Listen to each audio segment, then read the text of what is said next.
সুখ সম্পদের মধ্যে থাকে না, সোনায় নয়, সুখ আত্মায় বাস করে।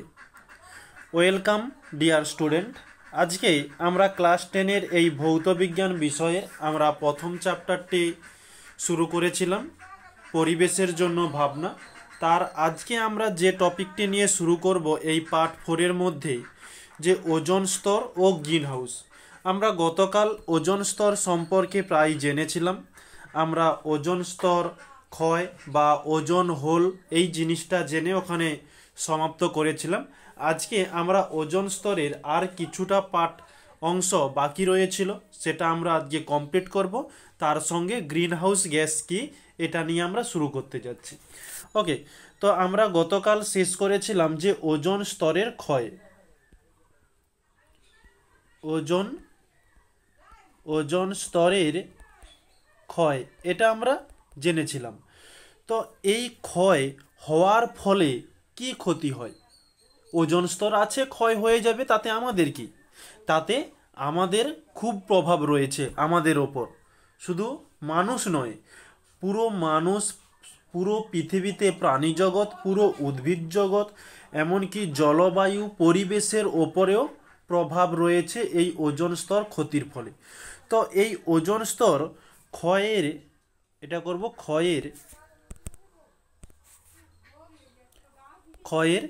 ক্ষতিকারক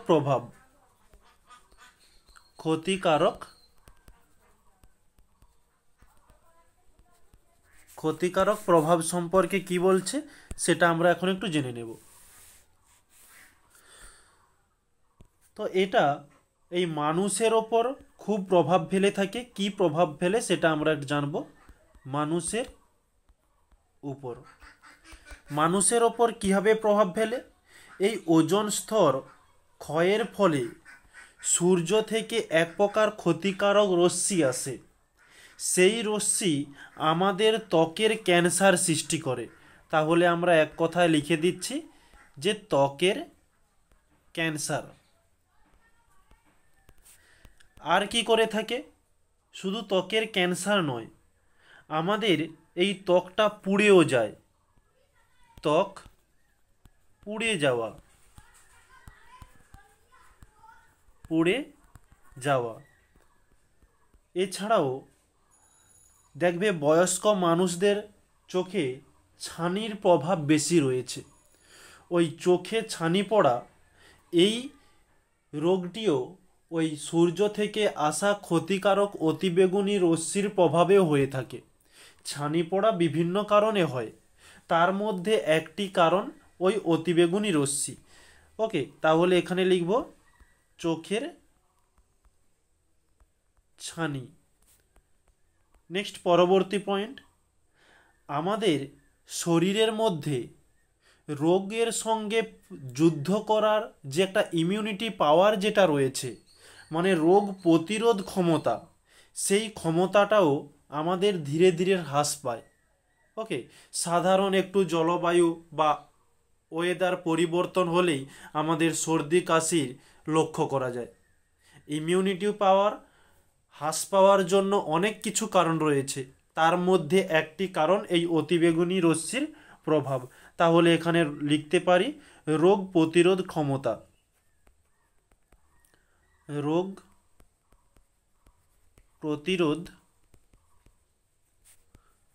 ক্ষমতা হ্রাস। এছাড়াও মানুষের প্রজনন ক্ষমতা বা প্রজননের যে প্রসেসটা আসছে, বংশবৃদ্ধি করা, ওই প্রজননের ক্ষমতাটাও হ্রাস পেয়ে যায়। ওকে, প্রজনন হ্রাস, সিম্পলভাবে লিখে দিচ্ছি, তোমাদের নোটের মধ্যে সব কিছু দেওয়া রয়েছে। এবং বন্ধ্যাত্বের লক্ষ্য করা যায়,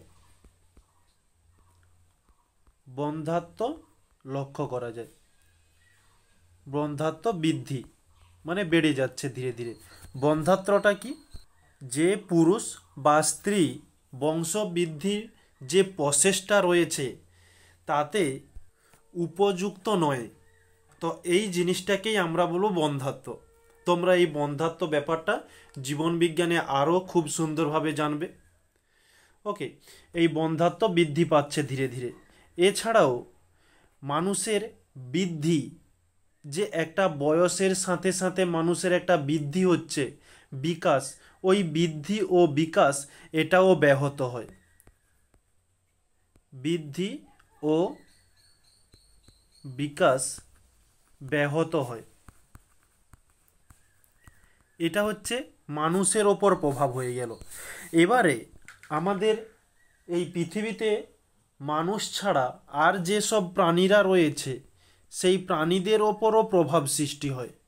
প্রাণীদের ওপর কীরকম প্রভাব সৃষ্টি করবে? ঠিক এই মানুষেরই মতো তাদেরও বংশবৃদ্ধিতে প্রভাব পড়ে এবং তাদেরও প্রজনন ক্ষমতা হ্রাস পায়। সেই সব প্রাণীদেরও বন্ধ্যাত্বের সৃষ্টি করে এবং আমাদের প্রাণীজগতে যেসব উভচর প্রাণীরা রয়েছে তাদেরও সংখ্যা ধীরে ধীরে হ্রাস হয়। ওকে, তো আমরা এই মানুষের ওপর প্রভাব যেগুলো পড়েছি ওইগুলোই প্রাণীদের ওপরও লক্ষ্য করা যায়। এরপরে আমরা যাব উদ্ভিদের ওপর প্রভাব।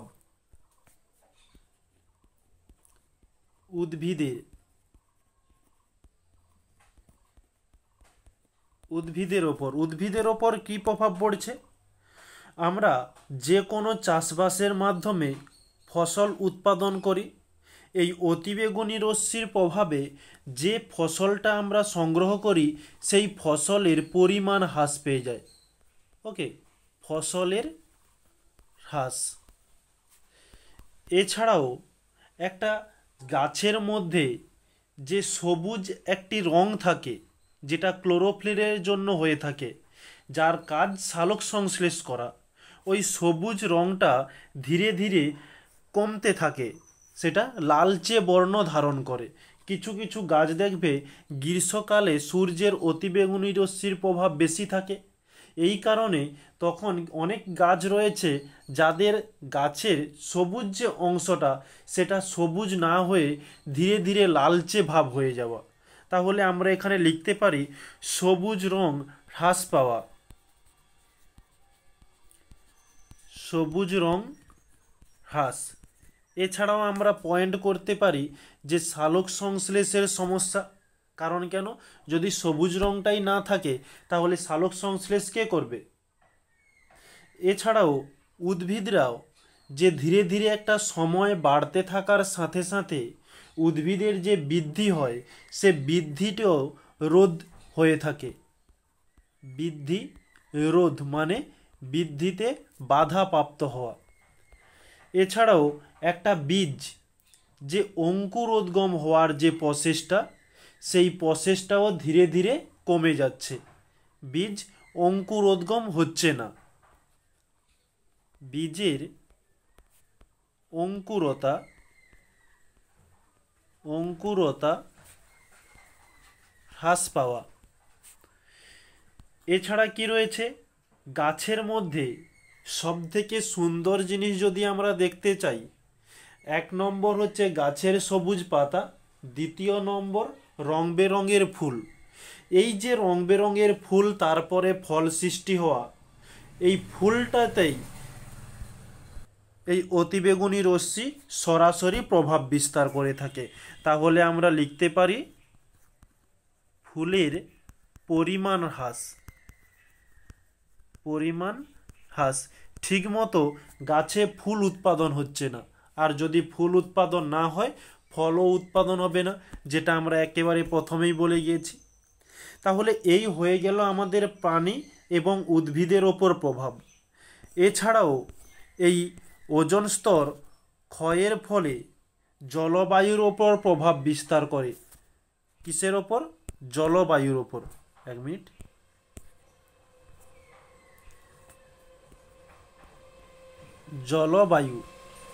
জলবায়ুর ওপর কীভাবে প্রভাব বিস্তার করে?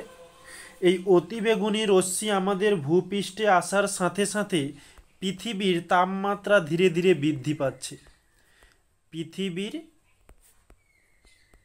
তাপমাত্রা বৃদ্ধি। এই কারণেই আমাদের গ্রীষ্মকালে টেম্পারেচার 40 আপ করে যাচ্ছে। ওকে, কিন্তু আমাদের এর আগে এতটা টেম্পারেচার ছিল না। আমাদের এই পশ্চিমবঙ্গের মধ্যে যে টেম্পারেচারটা থাকার দরকার তার থেকে অধিকতম টেম্পারেচার বৃদ্ধি পাচ্ছে। কেন বৃদ্ধি পাচ্ছে? এই অতিবেগুনি রশ্মির প্রভাবে ওজোন স্তর ক্ষয় হয়ে যাচ্ছে। এছাড়াও এই পৃথিবীর তাপমাত্রা বাড়ার সাথে সাথে উঁচু উঁচু পাহাড় পর্বতে যেসব বরফগুলো জমা রয়েছে, তাপ পেয়ে সেই বরফগুলো গলতে থাকবে। তাহলে আমরা লিখতে পারি বরফ গলন। আর এই বরফ গলন হলে আমাদের পরিবেশে জলের পরিমাণ বৃদ্ধি পাবে। আর জল বৃদ্ধি পেলে কি বন্যার প্রভাব সৃষ্টি হবে। নদীতে বাঁধ ভেঙে আমাদের বসবাস যেসব এলাকাগুলো রয়েছে সেগুলো জলপ্রবণ এলাকাতে পরিণত হবে। এছাড়া কি রয়েছে, এই অতিবেগুনি রশ্মির প্রভাবেই ধোঁয়াশার সৃষ্টি হয় এবং অ্যাসিড বৃষ্টির প্রভাব লক্ষ্য করা যায়। আমাদের গ্রীষ্মকালে যে প্রথম যে বৃষ্টিটা হয় সেই বৃষ্টিতে অ্যাসিডের পরিমাণ বেশি থাকে।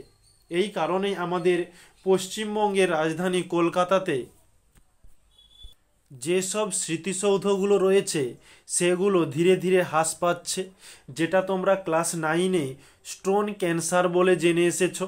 তো সে জিনিসটাও এখানেই এই অতিবেগুনি রশ্মির প্রভাবেই অ্যাসিড বৃষ্টির ফলে লক্ষ্য করা যায়। তাহলে আমরা লিখতে পারি অ্যাসিড বৃষ্টি। ওকে, এরপরে আমরা যাব যে পরিবেশের ওপর প্রভাব। পরিবেশের ওপর কি কি প্রভাব পড়ছে, আমরা যেগুলো পড়েছি এগুলো পরিবেশেরই একটা একটা অংশ। এরপরে আমরা পয়েন্ট করব তাহলে পরিবেশের প্রভাব, আচ্ছা, বা পরিবেশের ওপর। তো এই পরিবেশের ওপর কি প্রভাব পড়ে? পরিবেশের মধ্যে আমরা জানি কি পুকুর, হ্রদে, নদীতে যে জল রয়েছে সেই জল সূর্যের তাপে বাষ্প হয়ে উড়ে যাচ্ছে, তারপরে মেঘ ঘনীভূত হয়ে আবারও বৃষ্টির মাধ্যমে ওই জলটি আমাদের ভূপৃষ্ঠে নেমে আসছে। তো এই যে সার্কেলটা, এই অত্যাধিক উষ্ণতার ফলে এই সার্কেলের বিঘ্ন ঘটে থাকে। আর এই সার্কেলকে আমরা কি বলি? জলচক্র বলে থাকি। জল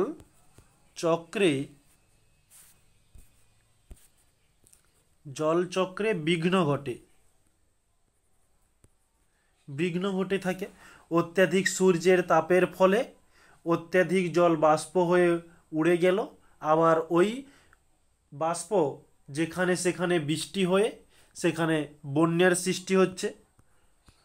নেক্সট পরবর্তী হচ্ছে অত্যাধিক উষ্ণতা বৃদ্ধির ফলে বনভূমি ধ্বংস হয়ে যাচ্ছে। উষ্ণতা বেড়ে যাওয়ার ফলে সামান্য গাছে গাছে ঘর্ষণ লেগে বনভূমিতে আগুন লেগে বনভূমি ধ্বংস হচ্ছে। তাহলে লিখতে পারি বনভূমি ধ্বংস। এছাড়াও আরও বিভিন্ন পয়েন্ট রয়েছে। অত্যাধিক তাপমাত্রার ফলে আমাদের পৃথিবীতে কিছু কিছু প্রাণী রয়েছে যারা প্রায় বিলুপ্তির পথে রয়েছে, পৃথিবীতে আর লক্ষ্যই করা যাচ্ছে না। তাহলে এগুলো হচ্ছে আমাদের ওজোন স্তর ধ্বংসের ফলে ক্ষতিকারক প্রভাব। এবারে আমরা যে পয়েন্টটি নিয়ে শুরু করব, আমরা প্রথমে শুরু করেছিলাম ওজোন গ্যাস। ওজোন স্তরকে আবিষ্কার করেছিল, কিসের সাহায্যে পরিমাপ করা হয়, ওজোন স্তর কিভাবে সৃষ্টি হয়েছে, ওজোন স্তর কিভাবে ক্ষয় হয়, ক্ষয় হলে আমাদের ওপর কি কি ক্ষতি হয়ে থাকে। আসলে এই ওজোন স্তরটা যদি নাই বা থাকতো, আমাদের বায়ুমণ্ডলে ওজোন স্তরের কোনো দরকারই নেই, তখন আমাদের কি হবে? তাহলে আমরা এখানে পয়েন্ট করব যে ওজোন স্তরের গুরুত্ব। যদি ওজোন স্তর না থাকতো বা ওজোন স্তর যেটা রয়েছে তার গুরুত্বটা কি, এখানে আমরা পয়েন্ট করি ওজোন স্তরের গুরুত্ব। এবারে আমরা ওজোন স্তরের যেসব ক্ষতিগুলো জেনে এসেছি, যদি আমাদের এই ভূপৃষ্ঠ বা বায়ুমণ্ডলে ওজোন স্তরটা না থাকতো, তাহলে সূর্য থেকে যে ক্ষতিকারক অতিবেগুনি রশ্মি আমাদের কাছে এলে সেগুলোকে কি আমরা ট্যাঙ্কয় বন্ধ করে রাখতাম? সেগুলোর থেকে আমাদের রক্ষা করবে কে? আমাদের এই পরিবেশকে রক্ষা করবে কে? আমাদের এই পুরো জীবজগৎকে রক্ষা করবে কে? এই ওজোন স্তরই আমাদের রক্ষা করে। প্রত্যেকটা জিনিসেরই যেমন ভালো রয়েছে, ঠিক তেমনই সূর্য আমাদের যেমন ভালো কাজ করে তেমন আমাদের ক্ষতিও করে। তো সেই ক্ষতিটা কি? ওই অতিবেগুনি রশ্মি। ওই অতিবেগুনি রশ্মি থেকে আমাদের সুরক্ষিত করবে কে? এই ওজোন স্তর। ওকে, তাহলে আমরা এখানে পয়েন্ট করতে পারি কি যে ইউভি থেকে রক্ষা করা। তাহলে ওজোন স্তরের গুরুত্ব, ইউভি মানে অতিবেগুনি রশ্মি থেকে রক্ষা করা। নেক্সট, পরবর্তীতে এই ওজোন স্তরের জন্যই আমাদের যে ভূপৃষ্ঠের তাপমাত্রাটা সেটা নিয়ন্ত্রণ হয়। না হলে সূর্য থেকে প্রখর যে সূর্যের তাপটা বা এই যে ক্ষতিকারক ব্যাপারটা, এটা আমাদের ওপর পুরো প্রভাব পড়বে। আমাদের ভূপৃষ্ঠের যে একটা তাপমাত্রা নিয়ন্ত্রণের ব্যাপার রয়েছে, যেমন দিনের বেলা ভূপৃষ্ঠটা উত্তপ্ত হয়ে যায় এবং ধীরে ধীরে রাত্রিতে শীতল হয়ে পড়ে, এই যে প্রসেসটা, এই যে নিয়ন্ত্রণটা, এই নিয়ন্ত্রণও করে থাকে কে? ওজোন স্তর। তাহলে আমরা লিখব তাপমাত্রা নিয়ন্ত্রণ। তাপমাত্রা নিয়ন্ত্রণ। এছাড়াও আমরা এই ওজোন স্তরের ক্ষয়ের মধ্যেই জেনে এসেছি, ক্ষয়ের যে ক্ষতিকারক প্রভাবগুলো আমরা কিছুক্ষণ আগে জানলাম, যে ওজোন স্তর যদি না থাকতো আমাদের ওপর কী কী প্রভাব পড়তো। মানুষ থেকে শুরু করে উদ্ভিদ পর্যন্ত পুরো পরিবেশের ওপর খুব ক্ষতিকারক প্রভাব সৃষ্টি হতো। ওকে, তাহলে এই হচ্ছে আমাদের ওজোন স্তর। ওজোন স্তরের ক্ষতি, গুরুত্ব এগুলো জানলাম। এটাও আমরা জেনেছি যে ওজোন স্তর ধীরে ধীরে ক্ষয় হয়ে যাচ্ছে। এই কারণে আমাদের পুরো পৃথিবীর একটি সমালোচনা হয়েছিল। যে সমালোচনাটি কি হয়, যে এই ওজোন স্তরকে সুরক্ষিত করার উপায় কি। তো এই সমালোচনাটা হয়েছিল 17 সেপ্টেম্বর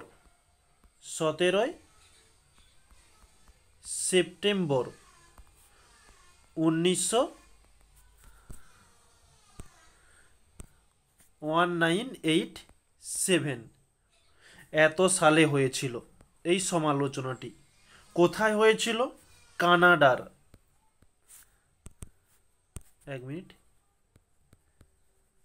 কানাডার দেশের মধ্যে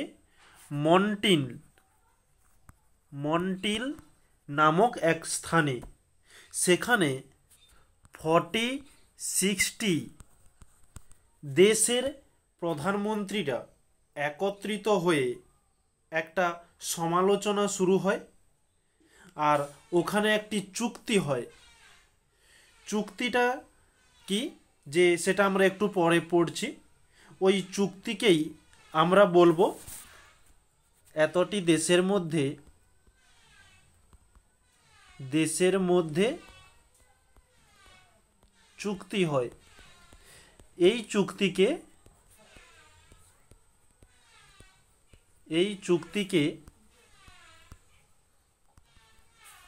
আমরা এই চুক্তিকে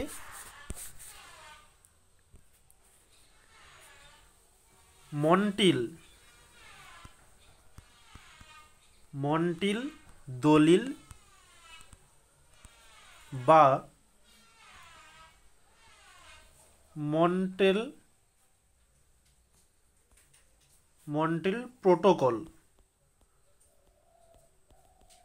প্রোটোকল বলে। ওকে, তাহলে 17 সেপ্টেম্বর 1987 সালে কানাডার মন্টিল নামক স্থানে 46টি দেশের মধ্যে একটি চুক্তি হয়, যেই চুক্তিকে আমরা মন্টিল দলিল বা মন্টিল প্রোটোকল বলবো। এই চুক্তিটা কি?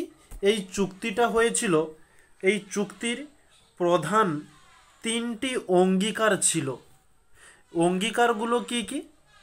অঙ্গীকারগুলো প্রথম 1 নম্বর অঙ্গীকার 1995 সালের মধ্যে, এত সালের মধ্যে সিএফসি এর ব্যবহার, সিএফসি এর ব্যবহার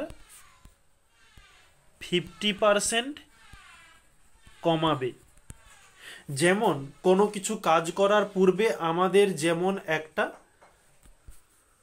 মনের ইচ্ছা থাকে, ঠিক সেরকমই এই মন্ট্রিল দলিল বা মন্ট্রিল প্রোটোকলটি, যে চুক্তিটা হয়েছিল, এই চুক্তিতে 3টি শর্ত হয়। প্রথম শর্ত কি?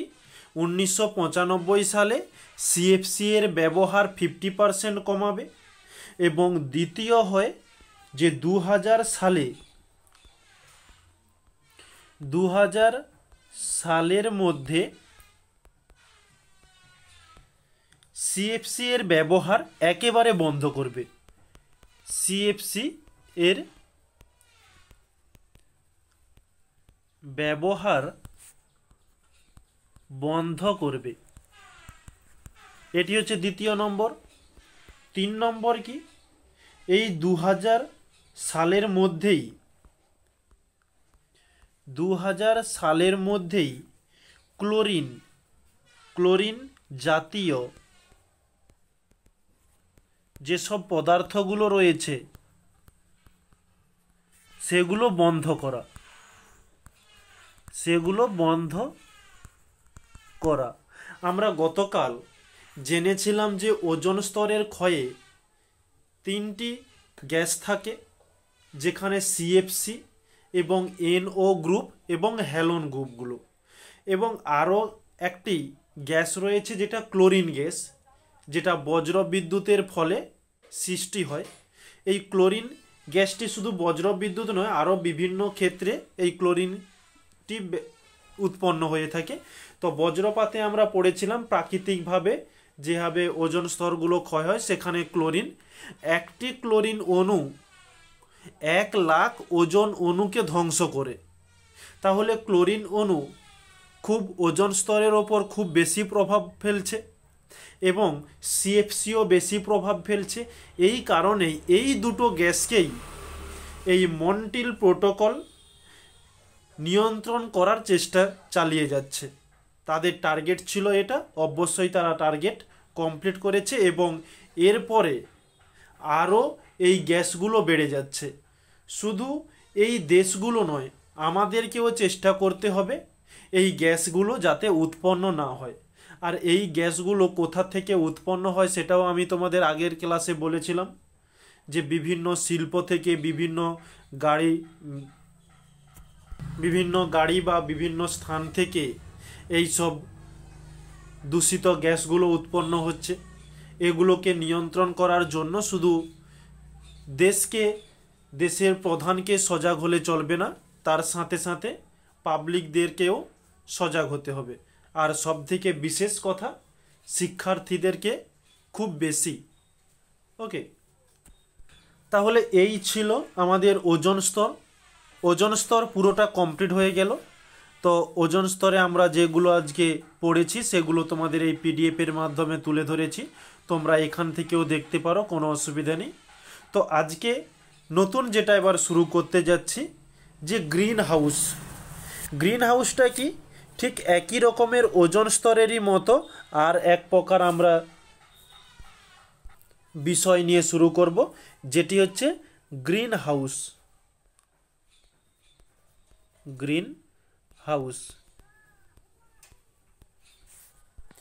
তো এই গ্রিন হাউস আমরা এটা শুরু করার পূর্বে এর আগে অর্থটা আমরা জেনে নিই। অর্থটা কি? প্রথম পয়েন্ট তাহলে হলো যে অর্থ কি? ইংরেজি শব্দ এটা একটা, গ্রিন হাউস। এর অর্থ হচ্ছে যে গাছপালা পরিচর্যা করার জন্য কাঁচের ঘর। গ্রিন মানে সবুজ, হাউস মানে ঘর। তাহলে আমরা বলতে পারি যে সবুজ ঘর। এক কথায় আমরা তাহলে লিখতে পারি যে সবুজ ঘর বলতে ওই দেখবে রাস্তার ধারে ছোটোখাটো ঘরের মধ্যে অনেক দিন কেউ বসবাস না করার ফলে সেখানে বিভিন্ন ধরনের গাছ হয়ে সেই ঘরটার মধ্যে এবং বাইরে থেকে পুরো সবুজে অপরতি গাছে ভর্তি হয়ে গিয়েছে। তো সেটাও একটা সবুজ ঘর, কিন্তু সেই সবুজ ঘরের কথা এখানে বলছে না। কি এটা? সবুজ ঘর শীতপ্রধান দেশে সবজি চাষ করবার জন্য সেখানে এক প্রকার ঘর তৈরি করা হয়। কেন ঘর তৈরি করা হয়? কারণ সেখানে ঠান্ডা প্রচুর, আর সূর্যের তাপ খুব কম থাকে। যেসব গাছগুলো সেখানে চাষ করা হয় তাদের যে উষ্ণতাটার দরকার, সেই উষ্ণতা কোথা থেকে পাবে?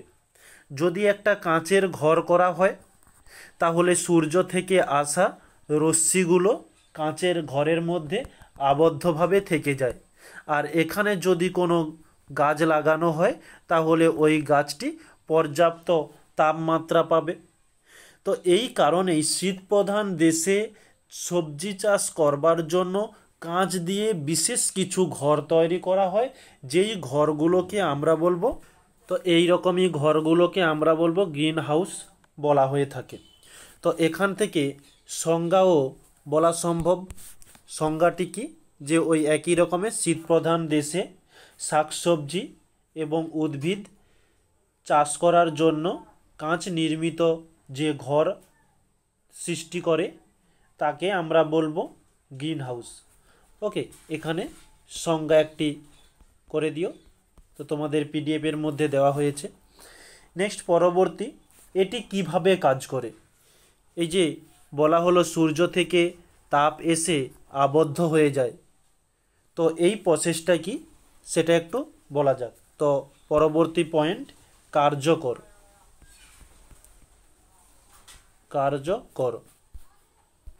তো এই কার্যকর জানবার জন্য আমাদের তিনটে জিনিস জানতে হবে। প্রথম জিনিস কি? সূর্য থেকে, কালারটা চেঞ্জ করে নিই, সূর্য থেকে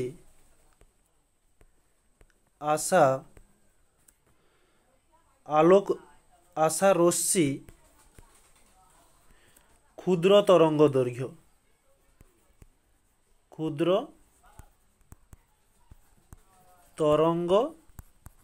দৈর্ঘ্য। পরবর্তী, সূর্য থেকে আসা রশ্মি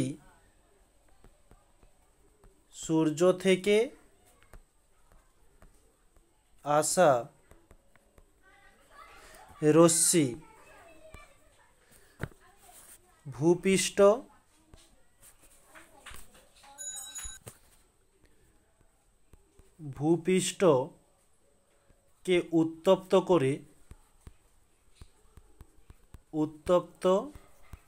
করে বৃহৎ তরঙ্গ দৈর্ঘ্যে পরিণত হয়। নেক্সট পরবর্তী পয়েন্ট, গ্রিন হাউসে ব্যবহৃত কাঁচ অস্বচ্ছ। গ্রিন হাউস এ ব্যবহৃত কাঁচ অস্বচ্ছ। ওকে, তো এবারে আমরা এই তিনটে জিনিসকে তোমাদের সামনে কিভাবে তুলে ধরছি সেটা দেখো। এই ধরো আমাদের এখানে সূর্য রয়েছে, সূর্য থেকে রশ্মি আসছে। কেমন রশ্মি? এটা হচ্ছে ক্ষুদ্র তরঙ্গ দৈর্ঘ্য। এই ক্ষুদ্র তরঙ্গ দৈর্ঘ্য হওয়ার কারণে এই যে কাঁচ নির্মিত ঘরটি রয়েছে, এই কাঁচের ভেতর দিয়ে ক্ষুদ্র তরঙ্গ প্রবেশ করে। ওকে, এ পর্যন্ত ক্লিয়ার? ওই রশ্মি এই কাঁচের ঘরে অবস্থিত যেসব শাকসবজিগুলো রয়েছে তাদেরকে উত্তপ্ত করে এবং ভূপৃষ্ঠকে উত্তপ্ত করে। ওকে, তো ওই উত্তপ্ত হওয়ার পর ওই তাপটি কিসে পরিণত হয়? বৃহৎ তরঙ্গ দৈর্ঘ্যে পরিণত হয়। তাহলে সূর্য থেকে এসেছিল ক্ষুদ্র তরঙ্গ দৈর্ঘ্যের মতো, এবং এখানে গাছপালা এবং ভূপৃষ্ঠকে উত্তপ্ত করে ওই রশ্মিটি বৃহৎ তরঙ্গ দৈর্ঘ্যে পরিণত হয়। তো এই কাঁচটি কীরকমই কাঁচ? কাঁচটি হচ্ছে অস্বচ্ছ কাঁচ। এই কাঁচটি অস্বচ্ছ হওয়ার জন্য ক্ষুদ্র তরঙ্গ দৈর্ঘ্যকে ভিতরে আসতে দেয়, কিন্তু বৃহৎ তরঙ্গকে পুনরায় পাঠাতে পারে না। তো ওই তাপটি এই কাঁচের ঘরের মধ্যেই থেকে যায়। এই কারণে কাঁচের ঘর সবসময় উত্তপ্ত থাকে।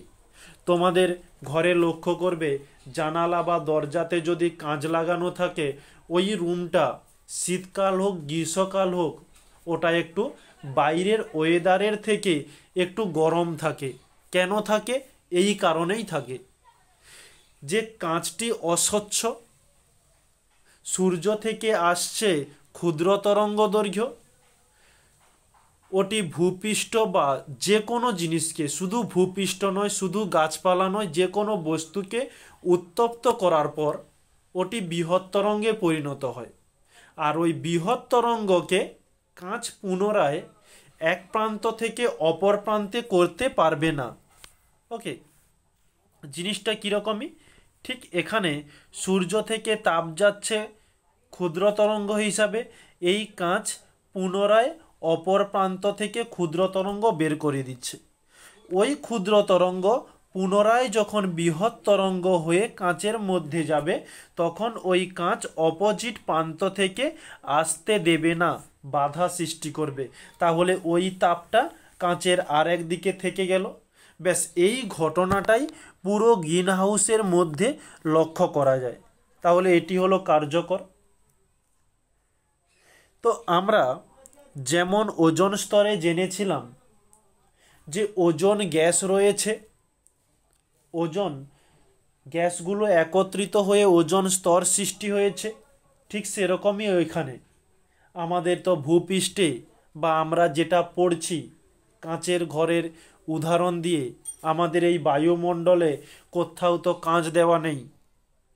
তাহলে এমন কিছু পদার্থ রয়েছে, এমন কিছু উপাদান রয়েছে যেগুলো কাঁচের মতো কাজ করছে। সেই উপাদানগুলো কি কি সেইগুলো আমরা জানবো, যে তাদেরকে আমরা বলবো green house gas. Green house gas, যেমন গ্রিন হাউস গ্যাসগুলো রয়েছে কি কি? Carbon die oxide, CO2। এটা হচ্ছে যতগুলো গ্যাস রয়েছে সবাইয়ের থেকে মুখ্য গ্যাস কোনটি?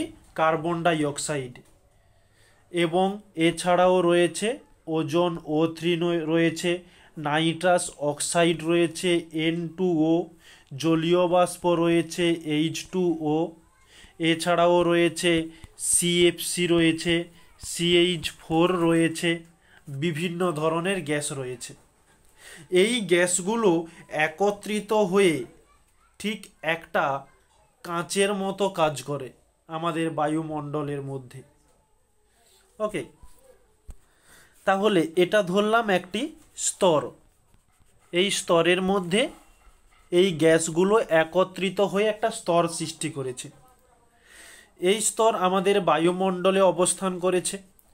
সূর্য রয়েছে এখানে, সূর্য থেকে ঠিক একই রকমের ক্ষুদ্র তরঙ্গ রূপে আসছে। এই গ্যাসগুলো কি করলো? ওই ক্ষুদ্র তরঙ্গকে আমাদের ভূপৃষ্ঠে এখানে পৌঁছে দিল। এখানে গাছপালা রয়েছে, মানুষজন রয়েছে, সবাই রয়েছে, ঘর বাড়ি রয়েছে, কোনো সমস্যা নেই। পুকুর রয়েছে, পুকুরে মাছ ঘুরে বেড়াচ্ছে। এবারে এই সব বস্তুকে উত্তপ্ত করার পর ওই রশ্মিটি বৃহৎ তরঙ্গতে পরিণত হয়। তো বৃহৎ তরঙ্গ হয়ে ফিরে যাওয়ার সময় মহাশূন্যে এই গ্যাসগুলো যেতে দিচ্ছে না। এই গ্যাসগুলো ওই বৃহৎ তরঙ্গ রশ্মিকে মহাশূন্যে যেতে বাধা দিচ্ছে। যেহেতু বাধা দিচ্ছে কি করবে গ্যাসগুলো বলছি, বাধা দেওয়ার ফলে রশ্মিগুলো কি করবে, এই ভূপৃষ্ঠেই আমাদের থেকে যাচ্ছে এই এলাকাটার মধ্যে। এটা হয়ে গেল একদিন। পরের দিন ঠিক একই রকমের সূর্য থেকে রশ্মি আসছে, ওই গ্যাসগুলো আমাদের ভূপৃষ্ঠে পৌঁছে দিচ্ছে। ওই রশ্মিগুলো আবারও আমাদের ভূপৃষ্ঠের মধ্যে ঘুরে বেড়াচ্ছে। ঠিক তৃতীয় দিন আবারও ওই রকমই হচ্ছে। যত দিন যাচ্ছে আমাদের এই ভূপৃষ্ঠের তাপমাত্রা ধীরে ধীরে বৃদ্ধি পাচ্ছে। ওকে, এর ফলে আমাদের ভূপৃষ্ঠের উত্তপ্ত ধীরে ধীরে বেড়ে যাচ্ছে, যেটা তোমাদের কিছুক্ষণ আগে বলে এলাম ওজোন স্তরে ক্ষয়ের ফলাফল। সেখানে আমরা বললাম যে আমাদের পশ্চিমবঙ্গের টেম্পারেচার প্রায় 40-এর আপ করে যাচ্ছে। তাহলে কেন হচ্ছে? এই কারণেই হচ্ছে। তাহলে এর জন্য দায়ী কে? এই গ্রিনহাউস গ্যাসগুলো carbon dioxide, O3, N2O, H2O, CFC, CH4।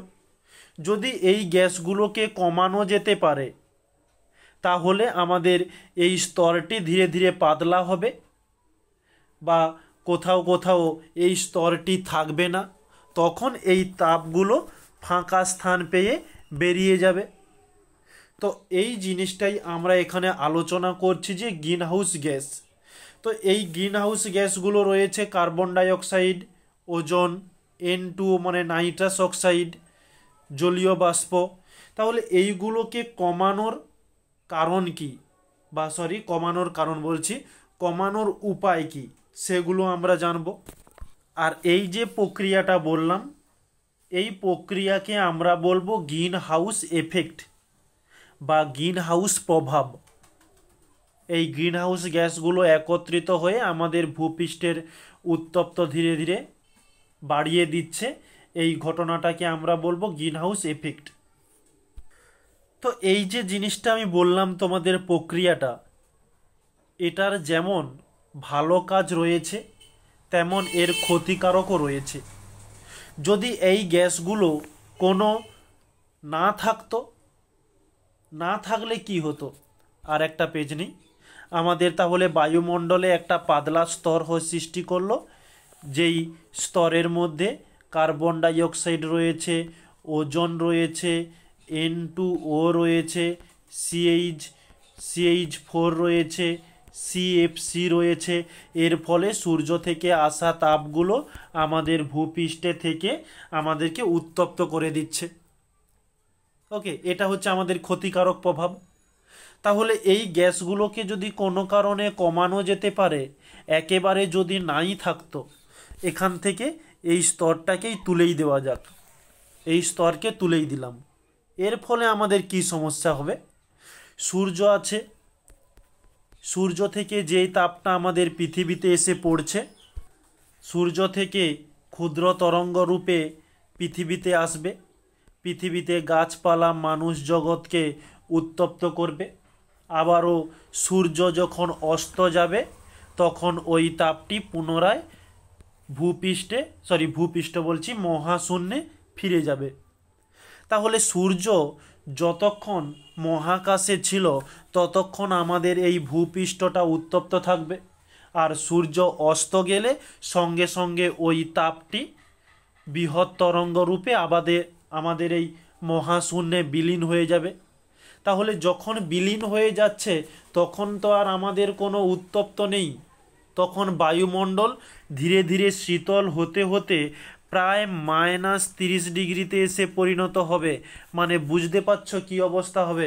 রাত্রি হওয়ার সাথে সাথে পুরো ভূপৃষ্ঠ সংলগ্ন অঞ্চল বরফে পরিণত হয়ে যাবে। কারণ আমাদের তো এখানে কোনো গ্রিন হাউসের স্তর নেই বা গ্রিন হাউস গ্যাস নেই যারা ওই তাপটাকে ধরে রাখবে। আমাদের এখন পরিবেশে কি হচ্ছে, যে সূর্য অস্ত গেল, ওই সূর্য যে রশ্মিটা, ওই রশ্মিটিকে এই গ্যাসগুলো মানে গ্রিন হাউস গ্যাসগুলো তারা ধরে রাখে। আর ওই গ্রিন হাউস যদি না থাকতো তাহলে ওই গ্যাসগুলো চলে যেত, আর তাহলে আমাদের এই ভূপৃষ্ঠ উত্তপ্ত করার মতো কেউই থাকতো না। তাহলে বুঝতে পারছো, সূর্য ওঠার সাথে সাথে ভূপৃষ্ঠ একেবারে গরম হয়ে উঠবে, তারপরে সূর্য ডুবে যাওয়ার সাথে সাথে ভূপৃষ্ঠ আবার শীতল হয়ে পড়বে। তাতে কি আমরা বাঁচব? আমরা কেন, কোনো এই জীবজগতে কোনো উদ্ভিদ প্রাণী কেউই বাঁচতে পারবে না। তাহলে আমরা এখানে লক্ষ্য করছি এই যে গ্রিন হাউস গ্যাসগুলো, যে কার্বন ডাইঅক্সাইড, CO2 হয়ে গেল, O3 এবং CH4, মিথেন, CFC, এই সব গ্যাসগুলোর যেমন উপকার রয়েছে তেমন অপকারও রয়েছে। তাহলে আমাদের এই গ্যাসগুলো প্রয়োজন এমন একটা লিমিটের মধ্যে রাখতে হবে, যাতে বেশি না হয় বা যাতে কম না হয়। ঠিক একটা মিডিল স্তরের মধ্যে থাকলেই তাহলে আমাদের এই জীবজগৎটি বেঁচে থাকবে। অত্যাধিক বেশি করে দিলে এই গ্যাসগুলোকে, তাহলে আমাদের ভূপৃষ্ঠ অত্যাধিক উত্তপ্ত হয়ে যাবে। আর এই গ্যাসগুলোকে যদি একেবারে কমিয়ে দেওয়া হয় তাহলে আমাদের ভূপৃষ্ঠ শীতল হয়ে ঠান্ডাতে মানুষ মারা যাবে। এমন অবস্থা, বুঝতে পারছো কি হচ্ছে? তাহলে আমাদের এই পরিবেশের জন্য এই গ্যাসগুলোর খুবই দরকার। ওকে, তাহলে আমরা এখানে কি জানলাম? গ্রিন হাউসের অর্থ জানা হলো, সংজ্ঞা জানা হলো এবং কার্যকর জানা হলো। এরপরে আমরা গ্রিন হাউস গ্যাস এটা কি জানলাম, এক মিনিট একটু পয়েন্ট করে দিই। তো তোমাদের এখানে বোঝানোর জন্য এই সব করা হয়েছে। তোমাদের পিডিএফের মধ্যে সব কিছু অ্যাড করা রয়েছে, কোনো সমস্যা নেই সেখানে। ওকে, সব কিছু খুব অল্প ভাষার মধ্যে দেওয়া হয়েছে। তো আমাদের এখানে গ্রিন হাউস গ্যাস কি পড়া হলো, গ্রিন হাউস এফেক্ট পড়া হলো, গ্রিন হাউস এফেক্ট, ওকে, এবং গ্রিন হাউস প্রভাবের উপযোগিতা বা উপকার, গ্রিন হাউসের উপকার। ওকে, তো গ্রিন হাউস গ্যাসগুলো কি কি ছিল?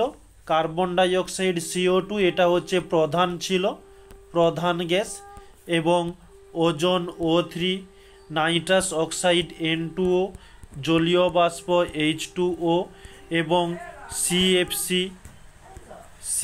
এছাড়াও আরও বিভিন্ন ধরনের গ্যাস রয়েছে। তাহলে এই সব গ্যাসের পরিমাণ বৃদ্ধি পেলে গ্রিন হাউস এফেক্ট লক্ষ্য করা যাবে, এবং এই গ্যাসগুলো কমে গেলে গ্রিন হাউসের আমাদের টেম্পারেচার -30°C কাছে পৌঁছে যাবে। তাতে আমাদের জীবজগতের প্রাণের ঝুঁকির লক্ষ্য করা যেতে পারে। ওকে, আর এটা হচ্ছে গ্রিন হাউস এফেক্ট হয়ে গেল, গ্রিন হাউসের উপকার হয়ে গেল। এরপরে আমরা নেক্সট যেটা শুরু করব, যে বিশ্ব উষ্ণায়ন বা গ্লোবাল ওয়ার্মিং বা বিশ্ব উষ্ণায়ন জিনিসটা কি? ঠিক একই রকমের, এক মিনিট একটু পয়েন্টটা করে নিই। বিশ্ব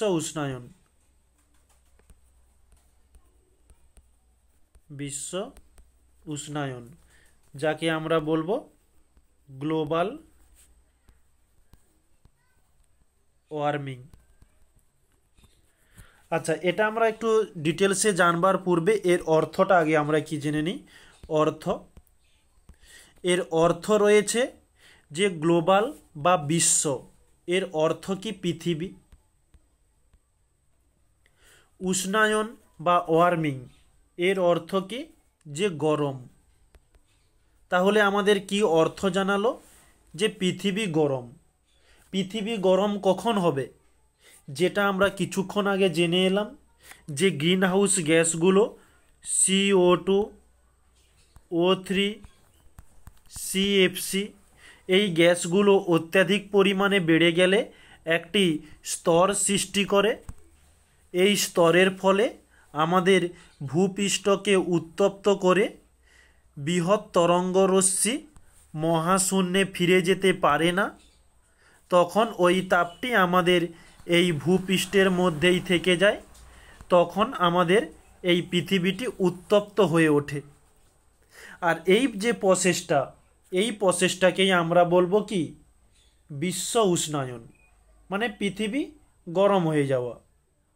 এই গ্যাসগুলো বেড়ে যাওয়ার ফলে আমাদের এই পৃথিবীর গড় তাপ প্রায় 0.05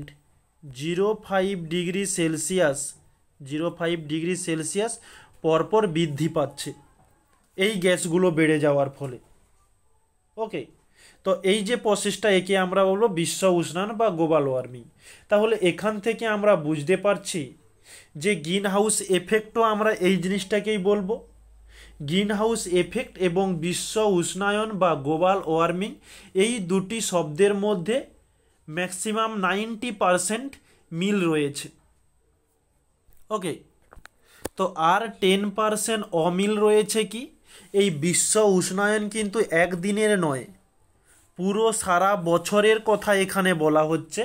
যে গত বছর একটা টেম্পারেচার ছিল একরকমই, এই গ্রিন হাউস গ্যাসগুলো বেড়ে যাওয়ার ফলে পরবর্তী বছরের টেম্পারেচার হয়েছে আরেক রকমই। আর গ্রিন হাউস প্রভাবটা কি, যে গ্রিন হাউস প্রভাবটা, আর গ্রিন হাউসটা হচ্ছে যে একদিনের ব্যাপার, যে একদিনের জন্য পৃথিবী কতটা উত্তপ্ত হয়ে উঠল। ওকে, তাহলে আমাদের তো বিশ্ব উষ্ণায়ন এবং গ্রিন হাউস এফেক্ট এটা দুটো একই হওয়ার জন্য আমরা দুটো একসঙ্গে করে আমরা পড়াটি শুরু করব। তো বিশ্ব উষ্ণায়ন ও গ্রিন হাউস গ্যাস এদের বৃদ্ধির কারণ, এই যে গ্যাসগুলো বলেছিলাম ওগুলো ধীরে ধীরে বৃদ্ধি পাচ্ছে কেন। ওকে, তাহলে আমাদের পয়েন্ট হবে কি, বিশ্ব উষ্ণায়ন ও গ্রিন হাউস প্রভাব বা গ্যাস বলতে পারো, কারণ গ্যাস বৃদ্ধি পেলেই প্রভাব বৃদ্ধি পাবে। তো বৃদ্ধির কারণ, তো কিভাবে ওই গ্যাসগুলো বৃদ্ধি পাচ্ছে, তো তার মধ্যে যে গ্যাসগুলো পড়েছিলাম তার মধ্যে প্রথম যে গ্যাসটি ছিল আমাদের কার্বন ডাই অক্সাইড, প্রধান গ্রিন হাউস গ্যাস। ওকে, তো আরেকটা কথা বলে দিই, এই কার্বন ডাই অক্সাইড এটা কিন্তু ওজোন স্তর ক্ষয় করার কোনো কাজ করে না। কারণ গতকাল অনেকেই কমেন্ট করেছিল যে ওজোন স্তর ক্ষয় করার জন্য CO2 দায়ী, কিন্তু CO2 কোনোভাবে দায়ী নয়। হচ্ছে ওই ওজোন স্তর ক্ষয় করার জন্য CFC রয়েছে, NOর সমূহ গ্রুপ রয়েছে এবং হ্যালোন সমূহ গ্রুপ রয়েছে, ক্লোরিন, ব্রোমিন এইসব হবে। ওকে, তো এই কার্বন ডাই অক্সাইড ওজোন স্তর ক্ষয় করার জন্য কোনোভাবে দায়ী নয়। আচ্ছা, এখন আমরা যেটা শুরু করতে যাচ্ছি carbon die oxide CO2। Carbon die oxide বৃদ্ধির কারণ কি, কার্বন ডাই অক্সাইড বৃদ্ধির কারণ সিম্পলভাবে বলা যেতে পারে যে অত্যাধিক পরিমাণে জীবাশ্ম জ্বালানি দহন। ওকে, তাহলে ফার্স্ট পয়েন্ট করলাম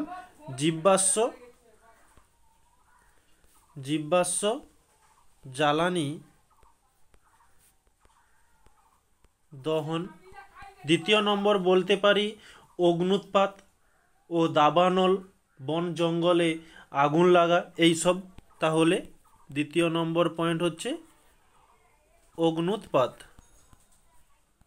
অগ্ন্যুৎপাত ও দাবানল। এরপরে প্রধান যে জিনিসটা লক্ষ্য করা যায়, আমাদের গাড়ি ঘোড়া চলা, ঘোড়া নয় ঠিক, গাড়ির সঙ্গে ঘোড়া একটা বলা হয়ে যায়, এই গাড়ি বা অত্যাধিক শিল্প কারখানাগুলো চালু থাকার জন্য কার্বন ডাই অক্সাইড নির্গত হচ্ছে। তো ওই কার্বন ডাই অক্সাইডকে অক্সিজেনে পরিবর্তন করবে কে, একমাত্র এক ব্যক্তি রয়েছে, যে গাছ।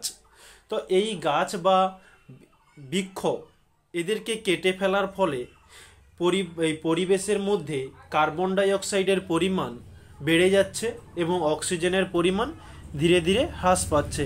তাহলে এখানে তৃতীয় নম্বর পয়েন্ট করা যেতে পারে বৃক্ষ ছেদন। ওকে, আমাদের এই বিশ্ব উষ্ণায়নে এই কার্বন ডাই অক্সাইডের ভূমিকা প্রায় 49%। ওকে, আর যেসব গ্যাসগুলো রয়েছে এর কম, 49 প্রায় বলতে পারো 50%। নেক্সট পরবর্তী গ্যাস কি? Methane, CH4। মিথেন নিয়ে আলোচনা করি। আমাদের পরিবেশে মিথেন কীভাবে বৃদ্ধি পাচ্ছে?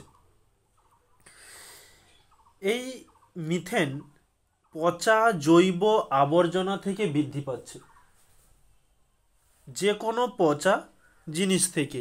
তাহলে আমরা লিখতে পারি পচা আবর্জনা থেকে বৃদ্ধি পাচ্ছে। নেক্সট পরবর্তীতে বায়োমাস দহন। বায়োমাস কি এটা আমরা আগামীকাল ক্লাসে জানার চেষ্টা করব। শক্তি, যে তোমাদের এই চ্যাপ্টারের মধ্যে শক্তি বলে যে পয়েন্টটা রয়েছে তোমাদের ওতে বায়োমাস সম্পর্কে আছে, বা বায়োমাস সম্পর্কে এক কথায় বলে দিতে পারি যে গাছের পাতা, গাছের শুকনো ডাল, এগুলোকে আমরা বলবো বায়োমাস। ওকে, তাহলে ওই বায়োমাসকে দহনের ফলে বায়োমাস দহন, এই বায়োমাস দহনের ফলে মিথেন উৎপন্ন হয়, এবং এই বায়োমাস দহন করলে কার্বন ডাই অক্সাইডও উৎপন্ন হয়। এছাড়াও আমাদের যে গৃহপালিত পশু, প্রধানত গরু বলা যায়, গরুর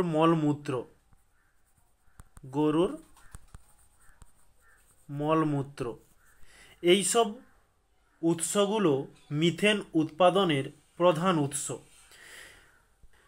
এই মিথেন বিশ্ব উষ্ণায়নের এই প্রক্রিয়াতে 80% কাজ করে থাকে। ওকে, নেক্সট পরবর্তী গ্যাস কি? যে সিএফসি কীভাবে নির্গত হয় বা এর উৎসগুলো কি কি, এটা আমরা আগে জেনেছি যে এসি থেকে রেফ্রিজারেটর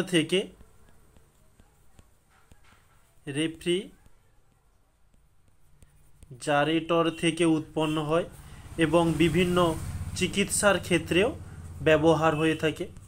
এটি বিশ্ব উষ্ণায়নে প্রায় 40% ভূমিকা ধারণ করে থাকে এই সিএফসি। নেক্সট পরবর্তী যাব আমরা এখন নাইট্রাস অক্সাইড, N2O।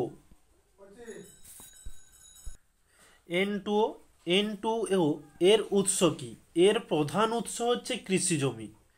আমরা কৃষি জমিতে যেসব রাসায়নিক সার ব্যবহার করে থাকি সেই সব সারের মধ্যে এই নাইট্রাস অক্সাইড খুব বেশি পরিমাণে থাকে। তাহলে এখানে আমরা লিখতে পারি যে কৃষি জমিতে সার ব্যবহারের ফলে। এবং মাটিতে বিশেষ কিছু অণুজীব রয়েছে, যেই অণুজীবগুলো মাটিতে নাইট্রাস অক্সাইড আবদ্ধকরণ করে থাকে, এবং ওখান থেকেই আবার বায়ুমণ্ডলেও নাইট্রাস অক্সাইড ফিরে পাওয়া যায়। তাহলে আমরা লিখতে পারি অণুজীব। তো এখানে সিম্পল শর্টকাটের মাধ্যমে লিখে দিচ্ছি, তোমাদের পিডিএফে যে হ্যান্ডরাইটিং নোটটা রয়েছে ওতে খুব সুন্দরভাবে দেওয়া রয়েছে, কোনো অসুবিধা নেই। তো এখানে কৃষি জমিতে যেসব সার ব্যবহার করব সেই সব সারগুলো যে শিল্প থেকে উৎপন্ন হচ্ছে সেই সব শিল্প থাকবে। তাহলে লিখতে পারি যে সার শিল্প, ওকে শিল্প বানানটা ভুল হয়ে গেল, শিল্প ইত্যাদি জায়গা থেকে এই N2O পাওয়া যায়। এছাড়াও আরও বিভিন্ন ধরনের গ্যাস রয়েছে, আমরা অন্যান্য দিয়ে লিখে দিতে পারি।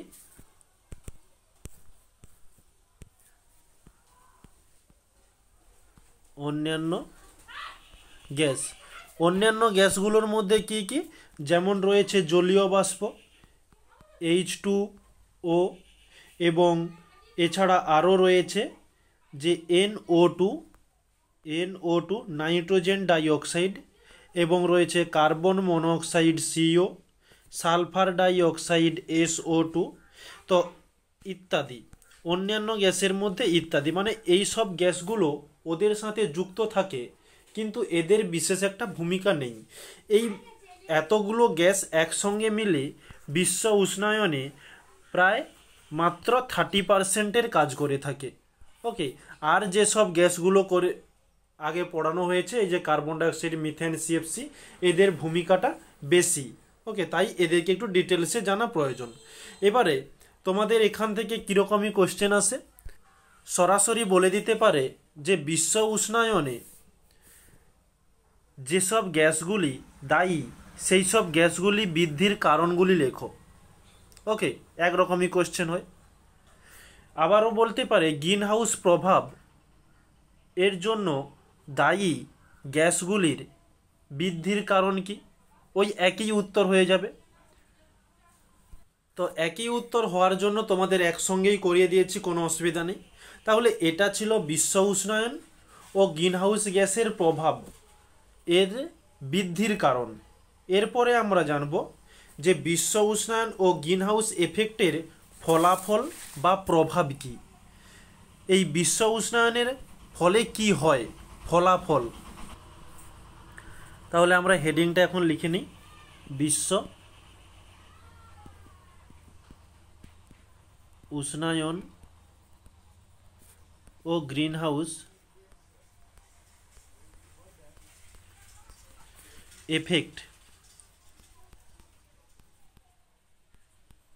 এফেক্টের ফলাফল। তো এর প্রভাবে বা এর ফলাফল, আচ্ছা ফলাফল বা আমরা প্রভাব লিখতে পারি। যে প্রভাব আমাদের প্রথমত জলবায়ুর উপর প্রভাব বিস্তার করে থাকে।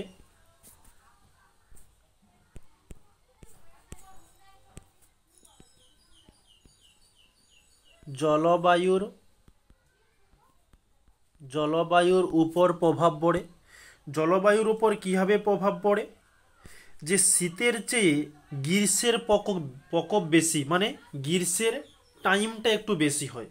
আমাদের দেখবে শীত, এই যখন শীতকাল চলছে, কবে শীত পড়েছিল, শীত দেখতে দেখতে কোথায় দিয়ে চলেও গেল, ঠিক অল্প সময়ের জন্য। কিন্তু গ্রীষ্মকাল ম্যাক্সিমাম টাইম থাকে। তা বা এর থেকে একটা সিম্পল উদাহরণ দিতে পারি, আমাদের 12 মাসের মধ্যে ওই 2-3টে মাস কেবলমাত্র আমাদের ফ্যানটা বন্ধ থাকে, আর প্রায় সবসময় আমাদের ফ্যান চলছে। কারণ কি, এই গ্রীষ্মের যে টাইমটা এটা লেন্দি হয়ে গিয়েছে। তাহলে এখানে আমরা পয়েন্ট দিয়ে করতে পারি গ্রীষ্মের সময় বৃদ্ধি, গ্রীষ্মের সময় বৃদ্ধি, এটা আমাদের প্রথম পয়েন্ট। বিশ্ব উষ্ণায়ন মানে পৃথিবী গরম হয়ে যাচ্ছে। আর এরই ফলে আমাদের যে ঋতু রয়েছে, যে আমাদের 6টা ঋতু, এই ঋতুগুলোর আগমন অনিয়মিত হচ্ছে। আমাদের যে 2টো মাস নিয়ে একটা ঋতু হওয়ার কথা, কিন্তু সেই টাইমে আমাদের ওই প্রভাবটাই পড়ছে না। এখন দেখবে বর্ষাকাল শেষ পেয়ে যাচ্ছে আমাদের ঋতুর হিসাবে, তারপরে বৃষ্টি শুরু হচ্ছে। ওকে, শীত যাওয়ার সময় হয়ে যাচ্ছে, তারপরে গিয়ে কড়া শীত পড়ছে। ঠিক এরকমই সমস্যাটা হয় আর কি, ঋতুর অনিয়মিত আগমন। ঋতুর অনিয়মিত আগমন। পরবর্তী পয়েন্ট, এই পৃথিবী অত্যাধিক উষ্ণতা বেড়ে যাওয়ার জন্যই পৃথিবীতে ঘূর্ণিঝড়, বজ্রঝড় এইসব লক্ষ্য করা যায়। কারণ কেন, দেখবে ঠিক গ্রীষ্মকালেই আমাদের হচ্ছে কালবৈশাখী ঝড় লক্ষ্য করা যায়, আর ওই কালবৈশাখী ঝড়ই ঘূর্ণিঝড়ের সৃষ্টি করে। আর ওই সময়ই দেখবে বজ্রঝড় লক্ষ্য করা যায়। আর এই সব ঘটনাগুলো সাধারণত আমাদের ওই গ্রীষ্মের সময়ই ঘটে থাকে। ও কেন গ্রীষ্মের সময়ে ঘটছে, কারণ ওগুলো উষ্ণতার সঙ্গে খুব একটা সম্পর্কের মধ্যে গড়ে উঠেছে, যেগুলো তোমরা ভূগোলে পড়বে ডিটেলসে, ঘূর্ণিঝড় কিভাবে হয়, বজ্রঝড় কিভাবে হয়। ওকে, তো এগুলো এই জলবায়ু পরিবর্তন বা বিশ্ব উষ্ণায়নের কারণেই এটি সৃষ্টি হচ্ছে। তাহলে আমরা এখানে লিখতে পারি ঘূর্ণিঝড় এবং বজ্রঝড় এইসব হয়ে থাকে। এছাড়াও যেটা বিশেষ জিনিস, যে খরার পরিমাণ বৃদ্ধি পাচ্ছে, এগুলো বৃদ্ধি পাচ্ছে। ওকে, তাহলে এই হচ্ছে জলবায়ুর ওপর প্রভাব বিস্তার করে। এরপরে রয়েছে কি, আমরা যাব হিমবাহের গলন। হিমবাহের গলন হিমবাহের গলন তোমাদের আগেই বলেছি যে উষ্ণতা বৃদ্ধির ফলে আমাদের মেরু অঞ্চলের মধ্যে যেসব বরফগুলো জমাটবদ্ধ অবস্থায় রয়েছে, পৃথিবীর তাপমাত্রা বেড়ে যাওয়ার ফলে ওই বরফগুলো গলে জলে পরিণত হচ্ছে। ওকে, তাহলে আমরা এখানে একটাই পয়েন্ট করতে পারি যে বরফ গলন, আর এর ফলে আমাদের নদীর বাঁধ ভেঙে বন্যার প্রভাবও দেখতে পাওয়া যায়। এবারে এখানে আরও একটি পয়েন্ট হয়, এটা হচ্ছে হিমবাহের গলন হয়ে গেল। সমুদ্রতলের উচ্চতা বৃদ্ধি। সমুদ্রতলের উচ্চতা বৃদ্ধি। তো এই যে বরফ গলা জল কোথায় যাবে? নদী দ্বারা প্রবাহিত হয়ে এসে সমুদ্রেই আসছে। আর সমুদ্রে এই অত্যাধিক বরফ গলা জল আসার কারণে সমুদ্রে জলের পরিমাণ বেড়ে যাচ্ছে, আর তখনই উচ্চতাও বৃদ্ধি পাচ্ছে। সেটারই কথা এখানে বলা হয়েছে যে বরফ গলনের ফলে সমুদ্র পৃষ্ঠের জল বৃদ্ধি। এখানে তাহলে লিখে দাও যে বরফ গলনের ফলে সমুদ্রের জল বেড়ে যাওয়া। নেক্সট পরবর্তী পয়েন্ট, দাবানল। এটাও তোমাদের আগে বলেছি যে পরিবেশে উষ্ণতা বৃদ্ধি পাওয়ার জন্য বন জঙ্গলে আগুন লেগে যাচ্ছে। ওকে, গাছে গাছে ঘর্ষণ লেগে সামান্য ঘর্ষণের ফলেই আগুন লেগে গেল, কারণ আগে থেকেই ওয়েদার উত্তপ্ত রয়েছে, গাছগুলোও সূর্য থেকে রশ্মি গ্রহণ করে নিজেও উত্তপ্ত রয়েছে, আর সেই উত্তপ্তর মধ্যে যদি একটু ঘষা লেগে যায় আরও খেলাটা জমে গেল। ওকে, ঠিক সেই জিনিসটাই এখানে বলা হয়েছে যে দাবানল, যে গাছে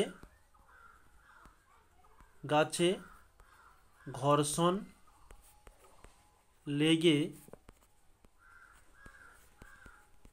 সৃষ্টি হয়। পরবর্তী, এছাড়াও আরও বহু পয়েন্ট রয়েছে, তো এখানে আমরা এছাড়া বলে লিখে দিই। এছাড়া বলে আরও কি কি ঘটতে পারে, যে জনস্বাস্থ্যহানি, বেশি গরম বৃদ্ধি পেলে বয়স্ক মানুষরা তাপমাত্রা সহ্য না করতে পেরে মারা যায়। শুধু বয়স্ক নয়, যে কোনো বয়সের মানুষরা তাদের যে সুস্থ থাকে তার পরিমাণটা একটু কমে যায়, অত্যাধিক গরমের ফলে অসুস্থ হয়ে পড়ে। তাহলে আমরা লিখতে পারি জনস্বাস্থ্যহানি। ওকে, জনস্বাস্থ্য হানি। পরবর্তী পয়েন্ট লিখতে পারি ভৌম জলের ঘাটতি। যখন অত্যাধিক গরম পড়বে এই মাটির নিচের জল ধীরে ধীরে হ্রাস পেতে পারে। ভৌম জলের ঘাটতি, তখনই খরা সৃষ্টি হবে। নেক্সট পরবর্তী হচ্ছে বাস্তুতন্ত্রের উপর প্রভাব। আমাদের যে বাস্তুতন্ত্র আছে, যাকে আমরা পরিবেশ হিসাবে বলতে পারি, তার মধ্যে তো প্রভাব পড়বেই। বাস্তুতন্ত্রে ওপর প্রভাব। তাহলে এই ছিল বিশ্ব উষ্ণায়ন ও গ্রিনহাউস এফেক্টের ফলাফল ও প্রভাব। এবারে যেহেতু বিশ্ব উষ্ণায়ন এবং গ্রিনহাউসের ফলে এত ক্ষতি হচ্ছে, এর তো সমাধান কিছু একটা করতেই হবে। এর সমাধান কি? ওই গ্রিনহাউস গ্যাসগুলোকে কমানো। তাহলে আমরা পরবর্তী পয়েন্ট করব বিশ্ব উষ্ণায়ন বা গ্রিনহাউস গ্যাস হ্রাসের উপায়। বিশ্ব উষ্ণায়ন ও গ্রিনহাউস গ্যাস বা গ্যাসের হ্রাসের উপায়। তো এর হ্রাস করার পদ্ধতি কি? তো যেমন আমাদের ওজোন স্তর ধ্বংসের জন্য এই মন্ট্রিল দলিল বা মন্ট্রিল প্রোটোকল নামে একটি চুক্তি স্বাক্ষর হয়েছিল, ঠিক সেরকমই এই বিশ্ব উষ্ণায়ন এবং গ্রিনহাউস গ্যাসের হ্রাসের জন্য বিভিন্ন দেশ বিভিন্ন পদক্ষেপ গ্রহণ করেন। তো তাদের চুক্তির বিশেষ কোনো নাম দেয়নি। তো এখানে চুক্তিটা কি বা এখানে পদক্ষেপগুলো কি কি কি পদক্ষেপ গ্রহণ করেছিল তারা, সেই পদক্ষেপগুলি হলো, প্রথমত আমাদের বিশ্ব উষ্ণায়নের গ্যাস কার্বন ডাই অক্সাইড। তো এই কার্বন ডাই অক্সাইড কোন জায়গা থেকে সৃষ্টি হয়, যেটা আমরা কার্বন ডাই অক্সাইডে কিছুক্ষণ আগে জেনে এসেছি। এক মিনিট দেখিয়ে দিই তোমাদের। এই যে কার্বন ডাই অক্সাইড সৃষ্টি হচ্ছে জীবাশ্ম জ্বালানি দহন। তাহলে এই জীবাশ্ম জ্বালানি দহন বন্ধ করতে হবে। অগ্নুৎপাত ও দাবানল এটা তো প্রাকৃতিকভাবে হয়, একে রোধ করার কোনো উপায় নেই। এর কথা ছাড়ো, বৃক্ষছেদন এটা তো আমাদের হাতে আছে। তাহলে গাছপালাগুলোকে ছেদন করার পরিবর্তে গাছপালাগুলোকে লাগানোর চেষ্টা করতে হবে, তাহলেই আমাদের কার্বন ডাই অক্সাইডের পরিমাণ বৃদ্ধি পাবে। মিথেন গ্যাসের ফলে বিশ্ব উষ্ণায়ন হয়, তাহলে মিথেন গ্যাসটাকে কমিয়ে দিলেই আমাদের বিশ্ব উষ্ণায়ন কমে যাবে। তাহলে মিথেন গ্যাসকে কীভাবে কমাবো? বায়োমাস দহন কম করতে হবে। পচা আবর্জনা আবর্জনাগুলো যাতে পচে না যায় তার জন্য ব্যবস্থা করতে হবে। একটা ডাস্টবিনের মধ্যে ফেলাও, নির্দিষ্ট সময়ের মধ্যে সেগুলোকে ওখান থেকে সরিয়ে ফেলো। ওকে, ডাস্টবিনের মধ্যে বিভিন্ন কিছু আবর্জনা থাকে, প্লাস্টিক থেকে শুরু করে লোহা কাঁচ বিভিন্ন কিছু থাকে, যেগুলোকে পুনরায় তাকে নতুন করে তৈরি করা যেতে পারে, তাকে আমরা তৈরি করতে পারবো। যেটা তোমরা বজ্র ব্যবস্থাপনা বলে একটা চ্যাপ্টার রয়েছে তোমাদের ভূগোলের মধ্যে, সেখানে তোমরা জানবে। ওকে, তো এই সব গ্যাসগুলো যাতে বন্ধ হয় তার জন্য আমাদের লক্ষ্য করতে হবে। তো এরই সম্পর্কে বিশেষ কিছু পয়েন্ট কয়েকটা দিয়ে দিচ্ছি, যে জীবাশ্ম জ্বালানি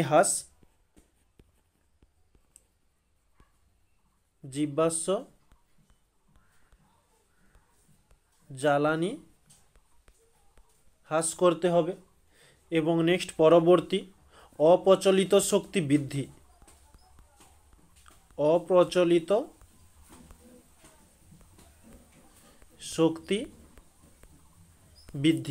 অপ্রচলিত শক্তিটা কি?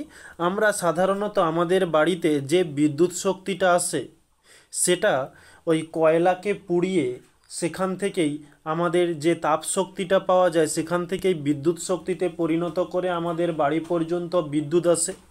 কিন্তু ওই জীবাশ্ম জ্বালানিকে দহন না করে যদি আমরা অপ্রচলিত শক্তি, যেমন ধরো সৌরশক্তি, এছাড়াও জোয়ার ভাটা শক্তি, বায়ু শক্তি, এগুলোকে যদি আমরা কাজে লাগাতে পারি তাহলে জীবাশ্ম জ্বালানি দহনের কোনো প্রয়োজন নেই, তাহলে কার্বন ডাই অক্সাইডও উৎপন্ন হবে না। ওকে, এখানে একটা লজিক থাকলো। নেক্সট পরবর্তীতে আমরা বলতে পারি যে 3 নম্বর পয়েন্ট, বনচ্ছেদন বন্ধ করা এবং বনসৃজন করা। বনসৃজন মানে গাছ লাগানো, যেটা তোমাদের কিছুক্ষণ আগে বললাম যে গাছ কেটে ফেললে পরিবেশে কার্বন ডাই অক্সাইডের পরিমাণ বৃদ্ধি পাবে, আর যদি গাছ লাগাতে থাকি তাহলে কার্বন ডাই অক্সাইডের পরিমাণ হ্রাস পাবে। তাই আমাদের প্রধান কাজ হচ্ছে যে বনসৃজন মানে গাছ লাগাতে হবে। নেক্সট কি? রাসায়নিক সার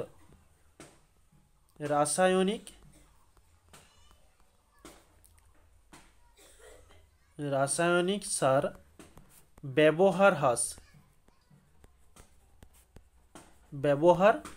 হ্রাস করতে হবে। আমাদের রাসায়নিক সার কি রয়েছে? যেমন ধরো নাইট্রোজেন, ইউরিয়া, এই সব সারগুলো যেটা তোমাদের কিছুক্ষণ আগে পড়ে এলাম, যে কৃষি জমিতে সার প্রয়োগের ফলে N2O মানে নাইট্রাস অক্সাইড এটা পরিবেশের মধ্যে বেশি পরিমাণে ছড়িয়ে পড়ে। তাহলে এই কৃষিকাজের ক্ষেত্রে রাসায়নিক সারকে ব্যবহার বন্ধ করতে হবে এবং জৈব সারকে বেশি ব্যবহার করতে হবে। জৈব সার ব্যবহারের ফলে আমাদের কৃষির যেসব ফসলটা উৎপন্ন হবে তার গুণমানও বৃদ্ধি পাবে এবং তার সঙ্গে আমাদের পরিবেশও সুরক্ষিত হবে। আর এছাড়াও আমাদের যে জমিতে যে মাটিতে চাষ করা হয় সেই মাটির উর্বরতাও বৃদ্ধি পাবে। এই রাসায়নিক সার ব্যবহারের ফলে এই মাটির উর্বরতা হ্রাস পায়। ওকে, এছাড়া আমাদের প্রধান যে কাজটি করা দরকার, জনসচেতনতা বৃদ্ধি। যে জনসচেতনতা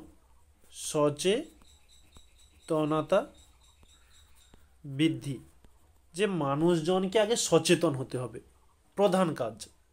মানুষজনকে সচেতন না হলে কারো বাপের সাধ্য নেই এই বিশ্ব উষ্ণায়ন কমানোর জন্য। কোনো সায়েন্টিস্ট নেই যে ওটাকে কমিয়ে ফেলবে। একজন গাছ লাগাচ্ছে আরেকজন গাছ কেটে ফেলছে।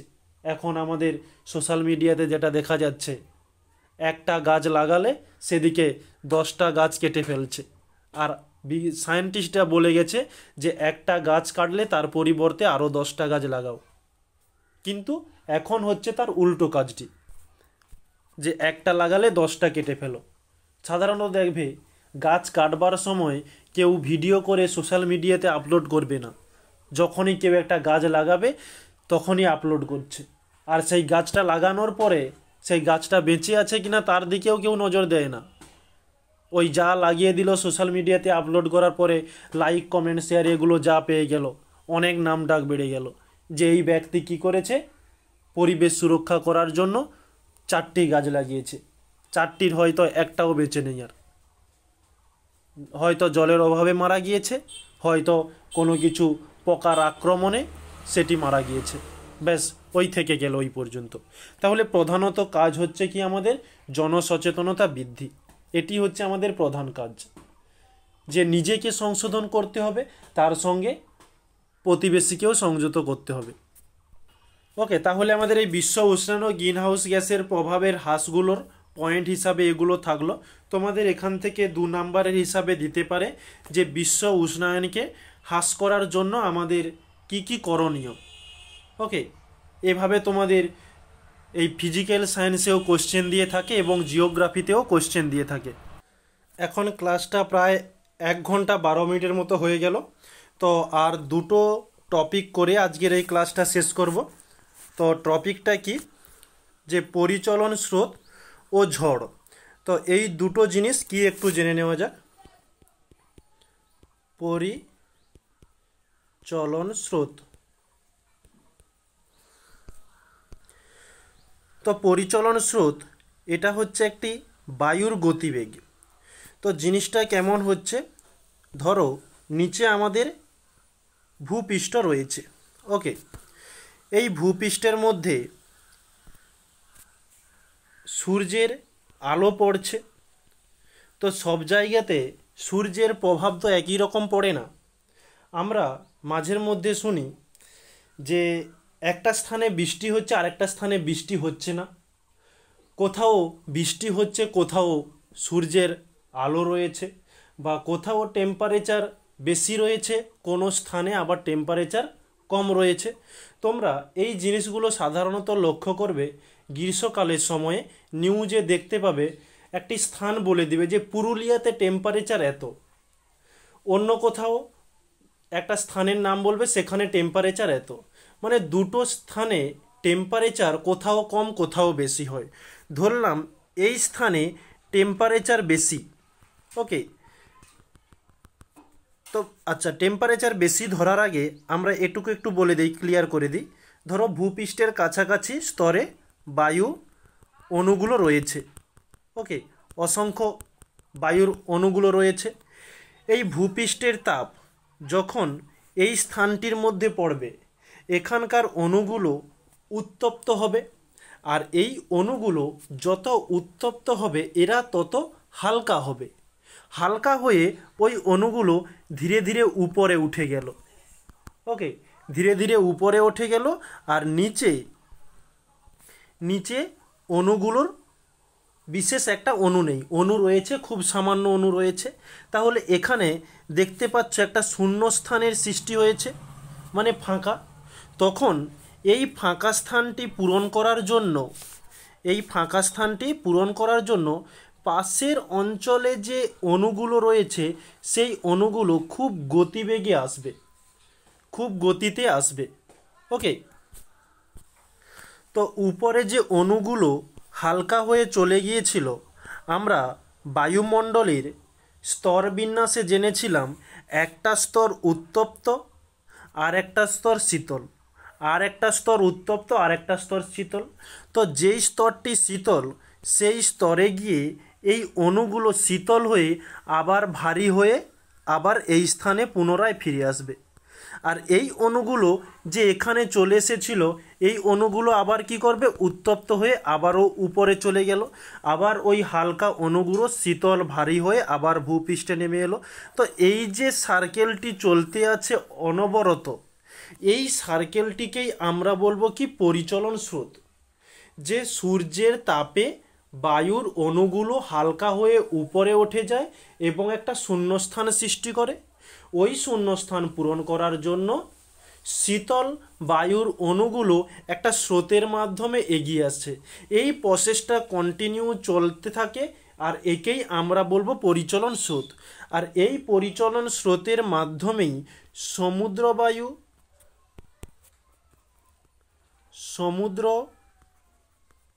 বায়ু ও স্থলবায়ু সৃষ্টি হয়।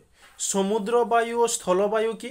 সমুদ্র বায়ু যে বায়ু সমুদ্রের দিক থেকে প্রবাহিত হয়ে স্থলভাগের দিকে আসে তাকে আমরা বলবো সমুদ্র বায়ু। আবার যে বায়ু স্থলভাগ থেকে সমুদ্রের দিকে প্রবাহিত হয় সেই বায়ুকে বলবো স্থলবায়ু।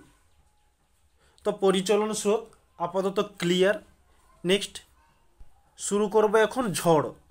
ঠিক ঝড় এই জিনিসটাও এই পরিচলন স্রোতের জন্যই হয়ে থাকে। ওই পরিচলন স্রোতের কাছেই বুঝিয়ে দেওয়া যাক। পরিচলন স্রোত যখন এই স্থানটিতে শূন্যস্থান ছিল, যখন শূন্যস্থান বেশি হয়ে যাবে তখন এই শীতল বায়ুগুলো খুব গতিবেগে, খুব গতিতে যখন ছুটে আসবে তখনই ঝড়ের সৃষ্টি হয়। ওকে, তো আর একবার এইখানে ছোট্ট করে একটু বলে দিই। ওই একই প্রসেস, জিনিসটা একই রকমের। সূর্য এখানে ভূপৃষ্ঠ, বায়ুগুলো অবস্থান করেছে, এখানে শূন্যস্থান খুব কম বায়ু রয়েছে, আর এখানে শীতল স্থান অধিকতম বায়ু। ওকে, এই অধিকতম বায়ুগুলো যখন খুব স্রোতে মানে খুব স্পিডে, খুব বেগে একটি স্থানের দিকে ধেয়ে আসবে তখন তাকে আমরা বলবো ঝড়। ওকে, তো আজকে তাহলে আমাদের টপিকের মধ্যে খুব সুন্দরভাবে ওজোন স্তরের যে অংশটুকু বাকি ছিল সেটা কমপ্লিট করলাম, এবং তারই সঙ্গে গ্রিন হাউস এবং বিশ্ব উষ্ণায়ন এবং এই পরিচলন স্রোত এবং ঝড় যেগুলো কমপ্লিট করেছি সেগুলো তোমাদের এখানে পিডিএফের মাধ্যমে খুব সুন্দরভাবে তুলে ধরেছি, কোনো সমস্যা নেই। যা কিছু বলা হয়েছে সব কিছু এখানে দেওয়া রয়েছে। তোমরা এই পিডিএফটি এই ক্লাসের নিচে ডেসক্রিপশান বক্সে তোমাদের ক্লাস 10 বলে একটি টেলিগ্রাম গ্রুপ করা হয়েছে, ওখানে ক্লিক করে জয়েন্ট হয়ে গিয়েও প্রত্যেক দিন ওখানে ক্লাস শেষ হওয়ার কিছুক্ষণ পরেই পিডিএফগুলো আপলোড করা হয়। ওকে, ওখানেই তোমরা পেয়ে যাবে, কোনো সমস্যা নেই। তো আমরা এই চ্যাপ্টারটি কী ছিল, যে পরিবেশের জন্য ভাবনা, পরিবেশের জন্য ভাবনা। এই পরিবেশের জন্য ভাবনাকে দুভাগে ভাগ করা হয়েছিল। একটা হচ্ছে ভৌত বিজ্ঞান ও পরিবেশ, আর একটি ছিল যে শক্তির যথাযথ ব্যবহার। এই ভৌত বিজ্ঞান ও পরিবেশকে বায়ুমণ্ডলের উপাদান এবং ওজোন স্তর, গ্রিন হাউস এফেক্ট এবং বিশ্ব উষ্ণায়ন 3 ভাগে ভাগ করা হয়। আমরা আপাতত এই ভৌত বিজ্ঞান ও পরিবেশটাকে পুরোপুরি কমপ্লিট করে ফেলেছি। এরপরে আগামীকাল থেকে তোমাদের এই শক্তির যথাযথ ব্যবহার নিয়ে শুরু করব। ওকে, তাহলে আজকে এই পর্যন্তই। এই ক্লাসটি প্রায় ম্যাক্সিমাম প্রায় 1.5 ঘন্টার মতো হতে যায়, কন্টিনিউ চলছে। তো তোমরা যে যেমন টাইম দিয়ে লক্ষ্য করবে বা যে যেমন টাইম দিয়ে মন দিয়ে শুনবে সে তেমন সফলতার কাছে এগিয়ে যাবে। তো আজকের ক্লাসটি এই পর্যন্তই। তাহলে সবাইকে থ্যাংক ইউ বলে আজকের ক্লাসটিকে এখানে সমাপ্ত করছি। আগামীকাল তাহলে শক্তির যথাযথ ব্যবহার নিয়ে শুরু করব। ওকে।